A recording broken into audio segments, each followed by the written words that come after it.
Hello, guys. Welcome back to the Laker family, where the Lakers lost to the Chicago Bulls 121-103.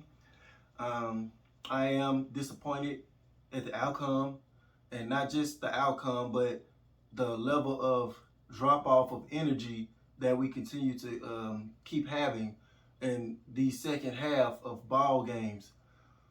Uh, we came out and we kept it pretty competitive, even though the Bulls were giving it to us, but we still were fighting on our offensive end of the floor, and I think we cut it to like maybe 7, something like that before the half. We kept it close, but I'm thinking, okay, if we come out third quarter and we continue to fight and then get a couple of stops, we can possibly take this game. But they just every single time they come out in the second half is just nothing. They have nothing left in the tank.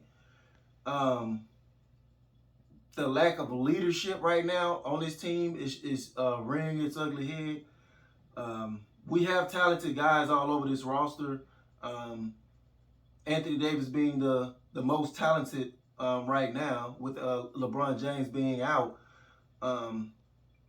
We needed him to go, just go Hulk mode last night for us to have any real chance at winning this game. We needed at least like a 35, 40 piece, 15 rebound, 2 blocks. We needed that type of game for Anthony Davis to win this game without LeBron James. He started off extremely slow, non-aggressive, wasn't even attempting any shots. Our team wasn't doing him any favors by trying to feed him. That's the difference between a point guard like Chris Paul or Rajon Rondo, stuff like that. They know where their bread and butter player is, and they know where their bread and butter player sweet spots are. It's like with us, we don't care. We don't look for them. We don't try to force them to be engaged. The coach doesn't try to force or design plays to get Anthony Davis open or in his sweet spots. Nothing. So I'm not going to sit up here and say that 100% the outcome would be different if if you swap LeBron James with Anthony Davis. I don't know if the outcome would change as much either way, because yes, LeBron James has the best leadership probably in the league, but we haven't seen him in a situation that AD is in right now with this current team.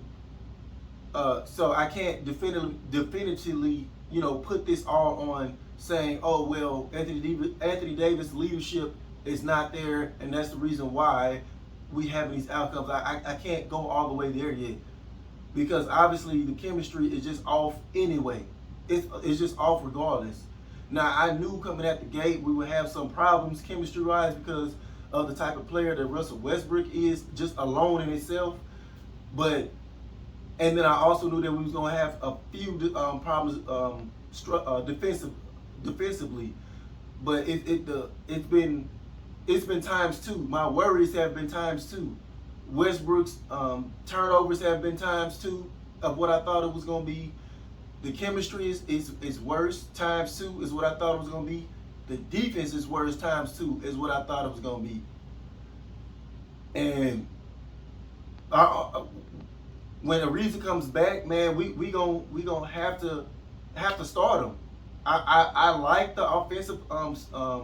I would love an offensive lineup with LeBron, AD, and shooters, stuff like that. But the way we're getting killed defensively, we're going to have to start a defender. If Ariza body is getting too old or whatever the case may be, I don't know. I haven't seen him in action in I don't know how long. If he can't handle what he used to be defensively, then we're just going to have to go out and find some more wing defenders, because we are getting torched. We are getting torched. DeMar DeRozan killed us. He almost had 40 before the fourth quarter. 40 before the fourth quarter. Zach Lavine, he ended up with 26, knocked down 6 threes. Lonzo Ball got his revenge on us.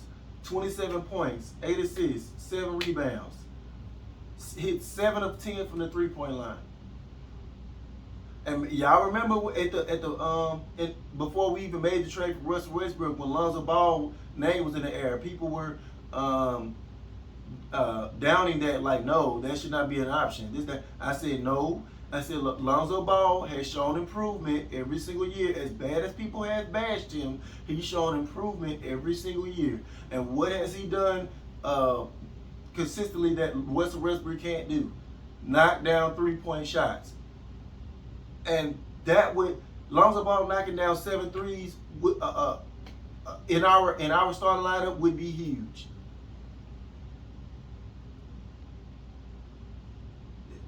I don't know why we didn't try as hard to go after Lonzo. I don't know. For one, the main thing is he's much younger, and two, I told y'all in that video, I said he still has climbing potential. I told y'all that, and we didn't do it. So we also had a chance to get Buddy Hield and sign Derozan for the low. And if everybody saw Derozan how he played last year, he played decent with the Spurs, but you would have thought that he was on the decline. You know, you would have thought, okay, you know, DeRozan of the Toronto Raptor days, those days are kind of over with. No, the Bulls hit the jackpot. They hit the jackpot. And I give Colin Cowherd's credit on what he was saying. He said a good championship team requires a bit of luck as far as getting like a veteran on a couple of veterans on the minimum that still pops and gives you that umph, and you need a couple of younger guys as well that are going to pop that you didn't expect to pop. The Bulls have that. They have veterans that you didn't think was going to be doing anything. They are killing. Then you have youngsters that are popping that you didn't expect to pop, like Lonzo Ball. Then they have that dog over there defensively with Alex Caruso. And then they still missing a big man, Vucevic. They are loaded. They are loaded. They did have a letdown against the Warriors, but other than that, they've been dominant all year. And we just had no answer for them at all. At all. And so we had all those options on the table in the offseason, but we chose Westbrook because we felt like if LeBron James went down, we needed a superstar that could put his stamp on games to kind of carry us along just in case LeBron James or Anthony Davis, whoever, if they went down. But it's just no chemistry, and we have no real shot at winning a lot of these ball games against these good teams because our defense is not there. Chemistry is off, turnovers are high, no defense. We got killed. THT got out there and did all he could. He looked good out there. I mean, that's probably the only great silver lining out there is that THT seems to be steady climbing. So just like the Bulls have Lonzo that's climbing, we have THT that's climbing. 28 points, 6 rebounds, 2 assists, and a steal. Knocked down 4 threes. He looked great. He looked great last night. I loved his fight and his effort last night. Russell Westbrook, he did have 25 points, 8 assists, 6 rebounds, and he kept his turnovers to under 5. He only had 4. And he seemed to be the only one fighting too at certain points of the game.